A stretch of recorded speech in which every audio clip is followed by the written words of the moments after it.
good friend of ours, Matt Thomas, kind enough to hang out with us. Coming to us from the city of brotherly love, Philadelphia. He's a good one. He's a good one, as the old folks back in Idaho would say. He's a good one. He's a good one. Matt's with us. Matt, how you doing? What's up, Matt? Outstanding, gentlemen. How are you? Oh, it's good to hear from you. Where does Philadelphia rank on your cities of choice on the NBA circuit? Oh, bottom third. Easily. Come on now. Yeah, I figured as much. Is it the fans? What is it? It's everything. Now, they have a casino downtown, which gives me bonus points for that. The cheesesteaks are good, but everything else, they're just rude, ugly people. Yeah. Just period. Where does New Orleans rank? Talking about casinos. I would say middle of the pack. Middle of the pack, yeah. My top five are anything on the West Coast. That means L.A., San Francisco, Portland. I like D.C. I mean, it's actually easier to tell you where I don't like to go, and most of them are in the East. Yeah. Scotty, where did New Orleans rank in STD transition? That would be number one. Number one. We read that story the other day. Yeah. Gotta be careful. Yeah, personal quick. Yep. That's a bad area. There's some bad apples in that area. Say you may just want to hang out in your hotel room. All right. So you're coming to Provo. So you're part of the broadcast then. What do you got going on with Houston? So I do the pregame shows when I can, and then when I can't, because of Rockets commitments, I just do it from the studio or do it from the hotel wherever I am. But the Rockets play tonight here against Philadelphia, and then we don't play again until Sunday night at 6 o'clock against Oklahoma City. So it gives me a chance to get back to the 801 and go see some friends and go check out the Cougars. I've been listening to Hanju on the BYU radio on Sirius XM, so you guys are sounding great as always. Looking forward to catching up with you guys and just take it easy on us. It's been a interesting season here for new coach Willie Fritz. I don't think taking it easy is exactly the best idea over the last 2 weeks and what's happened, Matt. It's been pretty bad. I know. But here's the thing. We can't score. We can't move the ball. We had an offensive coordinator change this week, and I think it was just basically to get ahead of the game a little bit. Kevin Barbe was relieved of his duties. They're going to go with the quarterback's coach as a play caller. We've had two quarterbacks this year. One just has not been able to move the team down the football field. One's a very good runner, and you'll see him with Zion Chris, but he just throwing the football is not his forte, and we're just stuck in neutral, unfortunately. Defense has been a lot better this year than anybody thought it would be, but boys, I don't mean to be blunt, but we just can't score. Well, I mean, that's what I was going to say. Offensively, it's been a nightmare. The last ranked team in all of college football in terms of points per game. But defensively, this is a solid team that is giving people a lot of problems, creating a lot of turnovers.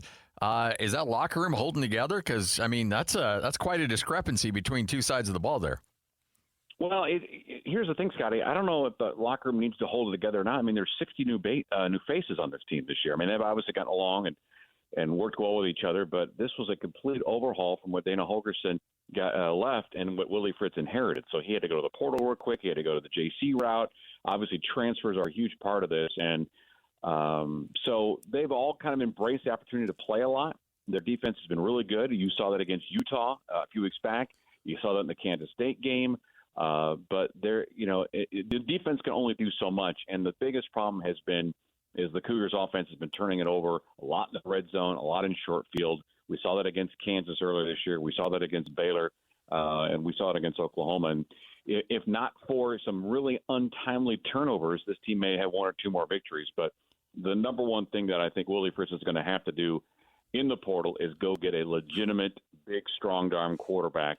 And this will still be a run-first team next year, but he just needs somebody that's going to be able to be a little bit more of a threat downfield because right now it's pretty easy to stack the box with running backs, and because you know that Chris is the main thing he can do is run with the football. And Hans, when you call the game on Saturday, I would not be surprised if he's going to carry it 15 to 17 times. His first look, frankly, in shotgun is to read option and to run the ball downfield because the passing game just has not been non-existent. This is that bad. Walk me through two or three of the standout defenders, in your opinion, guys that have really flashed and done big things in any position defensively. Yeah. Defensive end Keith Cooper has been fantastic. He's been really, really good. The front four has been good. The linebackers haven't been terribly bad. Michael Batten and Hershey McLaurin have been really good in coverage. The secondary has been beat up a little bit, been exposed passing-wise. But I think the front seven has been really, really good. And you can ask Utah about the amount of pressure they faced in that game a few weeks back at TDUCU Stadium. But the name you'll be hearing a lot will be Keith Cooper, one of the ends. He's been really, really strong. They go about 7 or 8 deep. They'll rotate a lot of guys in and out, as most teams do.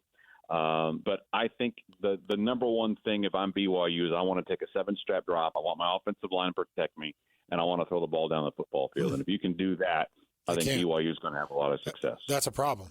That's the one thing they can't do, Matt. Well, then it's going to be a lot closer game than a lot of people think it's going to be. I'm concerned about the weather. I'm concerned about the fact that there's a lot to play for, obviously, and you've still got a chance at a Big 12 championship game.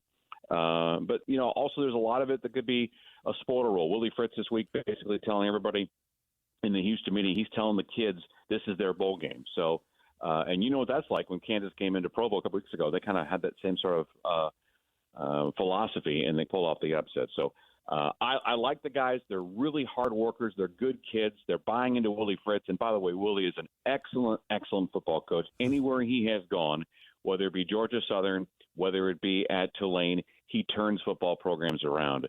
The thing that just obviously concerns me, and I'm sure that BYU has this issue too, is I'm really concerned about the portal. I'm really concerned about NIL, and I'm really, really worried that if you don't have a blank check ready to go for a quarterback and your key skill position receivers and running backs, you're going to be behind the 8 ball. And that's where I think the University of Houston's got to really step up to play with the other boys in this conference. Well, that's one thing that, I think a lot of us assume that Houston's just flush with cash. You're saying that may not necessarily be the case. Honestly, I don't. Look, they don't show me the record books. Now, we did have to pay out the offensive coordinator $750,000 to move him on to another position on the program. So they were able to find a private donor for that. We've got a lot of big boosters. They've just gone to that same group of people over and over again. And I think the new athletic director, Eddie Nunez, is trying to find some different folks to step in. But the thing that concerns me selfishly is I'm in the middle of A&M and Texas, and even Texas Tech and Baylor have huge collectives. And in the state where football reigns king, you've got to be able to stay mano-a-mano with those guys if you want to be competitive. And while it may be, you may have as much money to take care of an Iowa State or go against a Kansas or a Kansas State, you want to keep these Texas kids as home as much as you can. But realistically, if you don't have the same amount of money that A&M and Texas is paying out for these athletes, it's going to be a situation we're going to kind of fall up short. So I don't know where that goes, but frankly, right now, a lot of the universities is subsidizing athletics because the Big 12 payments have not come in yet fully. And once they do, maybe things will be different. But right now, I wouldn't be sitting around throwing $20 bills around the University of Houston campus at this point. Matt, we appreciate your time.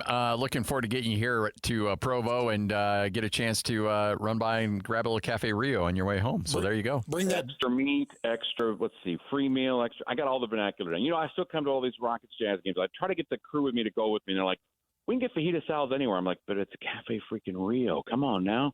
Hey, bring that down feather coat, too. It's going to be cold. It's going to be cold. What's the game time temperature going to be Saturday night? Somewhere in the 30s, 30, 31, 32. At least it's a dry cold. Yeah, there you go. It's a dry cold. It's balmy. It'll be fine. It'll drop to 24 by the time it's over. Oh, that's spectacular. Boys, nice talking to you. Always call me whenever. You got it. Matt Thomas right here on 97.5, the KSL Sports Zone. Houston Rocket play-by-play voice and part of the University of Houston football broadcast as well.